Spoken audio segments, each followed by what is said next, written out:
इस वक्त की बड़ी खबर के साथ, जहां एटीएस और आईबी की जांच में बड़ा खुलासा हुआ है। आतंकी संगठन हिजबुत तहरीर को लेकर यह बड़ा खुलासा है। भोपाल हैदराबाद मॉड्यूल मामले से यह मामला जुड़ा हुआ है। मॉड्यूल के 5 संदिग्धों ने हिंदू लड़कियों से शादी की है। दो ने कुछ साल पहले इस्लाम कबूल किया है और जब ये फोन में पाकिस्तानी फोन नंबर भी मिला है। एसयूटी से जुड़े कुल 16 युवकों की गिरफ्तारी हुई थी और छानबीन में ये तमाम बातें निकलकर सामने आई हैं। मॉड्यूल को एक शख्स के द्वारा संभालने की आशंका भी जाहिर की जा रही है। तो ये बड़ी खबर है न्यूज़ इट। आपको बता दें भोपाल से ये बड़ी खबर इस वक्त एटीएस और आईबी की जांच में ये बड़ा खुलासा हुआ है। आतंकी संगठन हिजबुत तहरीर को लेकर ये बड़ा खुलासा है। आपको बता दें कि भोपाल हैदराबाद मॉड्यूल मामले से पूरा मामला जुड़ा हुआ है। मॉड्यूल में 5 संदिग्धों ने हिंदू लड़कियों से शादी की है। दो ने कुछ साल पहले इस्लाम भी कबूला है।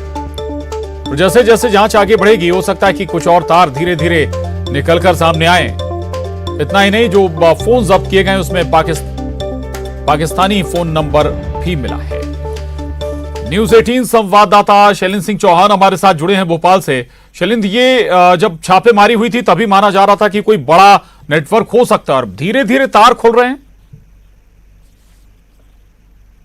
प्रशांत, लगातार ये सामने आ रहा है कि जो जांच एजेंसियां जांच कर रही है उसमें नई नई तरह की चौंकाने वाले खुलासे हो रहे हैं। अभी सबसे बड़ी जानकारी ये आई है कि जो मध्य प्रदेश के 11 आतंकी संदिग्ध जो पकड़ाए हैं उनमें से 5 ऐसे हैं जिन्होंने हिंदू युवतियों से शादी की है। अब जांच एजेंसियां इस एंगल पर काम शुरू कर रही है, आगे बढ़ा रही है जांच का दायरा कि इनकी शादी किस तरह हुई है, इन्हें धर्म परिवर्तन कर या इन्हें बहला फुसला कर, या इस सभी तरह के एंगल पर जांच की जा रही है अभी। जी बिल्कुल, ये तमाम जांचें हैं और जो निकल कर आ रहा है, शैलेंद्र बता रहे हैं कि 5 युवतियों से हिंदू युवतियों से शादी की है। उनकी पहचान हो पाई, किस स्टेट से हैं ये, कोई और डिटेल सामने आया क्या?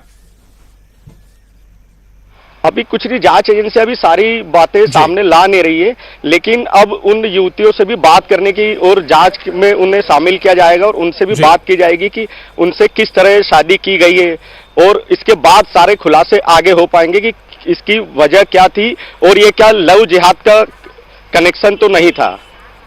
जी बिल्कुल, एसयूटी जिसका जिक्र शैलेंद्र हम कर रहे हैं, ये काफी बड़ा नेटवर्क है। 1952 में बना, कई देशों में इसने अपनी पैठ भी बनाई, भारत में भी ये पैठ बनाने की कोशिश कर रहा था। ये शुरुआती हम आंकड़े माने या तथ्य माने, हो सकता है कि कई दूसरे राज्यों में इसके तार फैले हुए हों और ये आंकड़े और बड़े हों जो आज सामने आए हैं भोपाल हैदराबाद मॉड्यूल से जुड़े हुए। ये बिल्कुल, इसमें एक और जांच में चौंकाने वाला मामला आया है, वह ये है कि ये जो ग्रुप, ये पूरा संगठन था, ये आईएसआईएस की तर्ज पर ही पूरा काम कर रहा था और इनका इस तरह ऐप बने हुए थे और उन ऐप के जरिए ये बात करते थे और उन ऐप को आईएसआईएस संगठन चलाता रहा है और वो इस पे आगे काम करता रहा है। इसके अलावा एक और खुलासा ये हुआ है कि इनको गिरफ्तार थोड़ा समय से पहले किया गया है। ये आया है कि ये लोग बड़ी आतंकी घटना को अंजाम देने वाले थे और उस आतंकी घटना को अंजाम देने के पहले ही इन्हें दबिश दे दी गई है, जबकि इन पर पिछले 3 महीने से निगरानी रखी जा रही थी इनके ऊपर। जी बिल्कुल शैलेंद्र, एक बात बार बार निकलकर सामने आई है, पीएफआई हो या फिर सिमी हो, जब इन पर बैन लगा इसके बाद नए नाम से संगठन एक्टिव हुए, क्या उन्हीं के ये स्लीपर सेल हैं जो गिरफ्त में आए थे और नेटवर्क बढ़ा रहे थे? देखिए, इस बार जो ये लोग पकड़ में आए हैं ये संदिग्ध, ये इनको बिल्कुल ही अलग तरह का इनका कामकाज भी पता चला। इसमें एक सॉफ्टवेयर इंजीनियर है, इसमें एक टेलर है, इसमें एक ऑटो रिक्शा ड्राइवर है और इसमें एक जिम ट्रेनर है। तो ये लोग सब आपस में किस तरह कनेक्ट हुए हैं और किस तरह इन लोगों के बीच आपस में सारे संवाद हुए और उसके बाद इन लोगों के बीच किस तरह इसके पीछे कोई ना कोई ऐसा बड़ा संगठन है जो पीछे से इन लोगों को एक नेटवर्क काम कर रहा था जिसने इन्हें आपस में जोड़ा है। अब ये भी जांच एजेंसियां पता लगा रही है कि आखिर वो कौन है और किस तरीके से इनके पीछे कितने बड़े लोग हैं और ये भी तार जुड़े हैं कि पाकिस्तान के कुछ लोगों के भी नाम आ रहे हैं, लेकिन अभी आगे जांच में धीरे धीरे खुलासा होता जाएगा।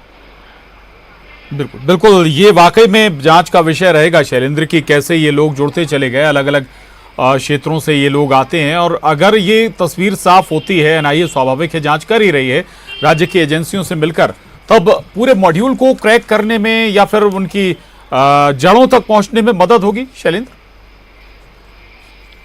हाँ, अभी ये सामने आ रहा है कि कम से कम 7 से 8 और राज्यों में भी इन लोगों के कुछ कनेक्शन हैं, लेकिन अभी तक कोई ठोस बातें बताई नहीं जा रही है जांच एजेंसियों के द्वारा। अभी तक ये नहीं बता रहे हैं कि और किस राज्य में धरपकड़ की जा सकती है, पर ऐसी संभावना है कि आने वाले कुछ दिनों में ये गिरफ्तारियां और बढ़ेगी और इसके बाद और कुछ नए चौंकाने वाले खुलासे होंगे। बिल्कुल शैलेंद्र रहिएगा, मैं लौटूंगा आपके पास। और बीजेपी प्रवक्ता नेहा बग्गा जी हमारे साथ जुड़ रही हैं। नेहा बग्गा जी, ये बड़ा मॉड्यूल है, हालांकि कहा जा रहा है कि समय रहते इन्हें ट्रेस कर लिया गया, इनकी धरपकड़ हो गई, नहीं तो हो सकता था कि कोई बड़ी वारदात ये अंजाम देते। देखिए प्रशांत जी, एक बात बहुत स्पष्ट है कि भारतीय जनता पार्टी की सरकार में जीरो टॉलरेंस है किसी भी प्रकार के अपराध के प्रति, और इसीलिए कारण है कि ये लोग ट्रेस भी हो गए हैं और इन पे जो उचित कार्रवाई है वो भी होगी।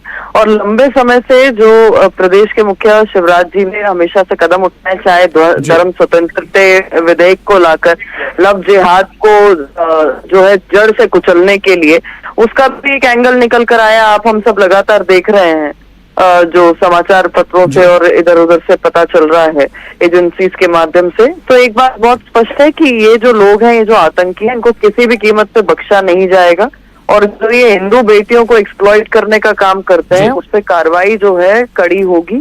इन्हें वाकई में 10 फीट गड्ढे में जुगाड़ने की बात मुख्यमंत्री जी करते हैं, वो इस बार स्पष्टता से बहुत दिखाई भी देगा। जी नेहा जी रहिएगा। भूपेंद्र गुप्ता जी हमारे साथ कांग्रेस से जुड़े हैं, उपाध्यक्ष कांग्रेस मीडिया विभाग। भूपेंद्र जी, आज जो इस पूरे मॉड्यूल में जानकारी आई है, कहा जा रहा है कि हिंदू लड़कियों को इन्होंने उनसे शादी की, जो जिस पर कांग्रेस ने भी सवाल उठाए थे एक्शन पर कि आखिर इतनी देर कैसे कर दी जब एक पूरा मॉड्यूल मध्य प्रदेश में तैयार हो रहा था। जानकारी तो यह भी है कि ये कोई बड़ी घटना को अंजाम देने वाले थे, उससे पहले इन्हें पकड़ लिया गया। भूपेंद्र जी देखिए, अगर कोई संगठन जैसा कि एनआईए बता रही है 1 साल से चल रहा था, तो मध्य प्रदेश की जो है इंटेलिजेंस क्या कर रही थी? जब भी जो है भाजपा के दफ्तर में अगर मान लीजिए ध्रुव सक्सेना पकड़े जाते हैं और पाकिस्तान के लिए काम करने वाले लोग पकड़े जाते हैं, तो मध्य प्रदेश की पुलिस भौचक रह जाती है। मध्य प्रदेश की पुलिस भौचक रह जाती है, उसे भी एनआईए पकड़ता है। अगर जो है यहाँ पर फैक्ट्री मिलती है आर्म्स की गोविंदपुरा में, तो उसे भी एनआईए पकड़ता है। और अगर जो है इस तरह से कोई मॉड्यूल पकड़ा जाता है तो उसे एनआईए पकड़ता है। तो मध्य प्रदेश की इंटेलिजेंस क्या करती है? ये सवाल बड़ा है। मध्य प्रदेश सरकार ये जिंदा गाड़ने के डायलॉग बोलती है, लेकिन जो है पकड़ने के लिए तो सेंट्रल एजेंसीज को आना पड़ता है। इनके पास तो कोई इनपुट भी नहीं होते हैं। तो कानून व्यवस्था की जो बर्बाद स्थिति मध्य प्रदेश में हो चुकी है, ये उसी की ओर इंगित करता है कि आज जो है अगर केंद्रीय एजेंसियां सक्रिय ना हो और सचेत नहीं हो, तो मध्य प्रदेश में सब कुछ आराम से चल रहा है। ठीक है, ठीक। नेहा जी जल्दी एक छोटा कमेंट। प्रशांत जी देखिए, ये जो बाटला हाउस एनकाउंटर में सोनिया गांधी 3 दिन तक रोती हैं, जो हाफिज साहब और ओसामा जी कहने वाले लोग हैं, उन्हें आतंकवादी नहीं दिखाई देते। लव जिहाद के एंगल पे कुछ नहीं बोलेंगे क्योंकि हिंदू बेटियों के जीवन बर्बाद किया जा रहा है। इनके पॉलिटिकल एजेंडे अलग है। कांग्रेस सरकार क्या कर रही है? ध्रुवीकरण के एजेंडे पे यही सरकार क्या कर रही है? केवल जो है डायलॉग मार रही है, जिंदा गाड़ देंगे। और वहाँ आपकी सरकार क्या कर रही है? केवल डायलॉग बाजी कर रही है आपकी सरकार। जिंदा गाड़ देंगे और मुर्दा गाड़ देंगे। और डिटेल आएगा तब हम इस पर और बात करेंगे। नेहा बग्गा जी, भूपेंद्र गुप्ता जी, शुक्रिया आपका बात करने के लिए इस पूरे मसले पर। धन्यवाद। शैलेंद्र सिंह चौहान हमारे साथ बने हुए थे। आपका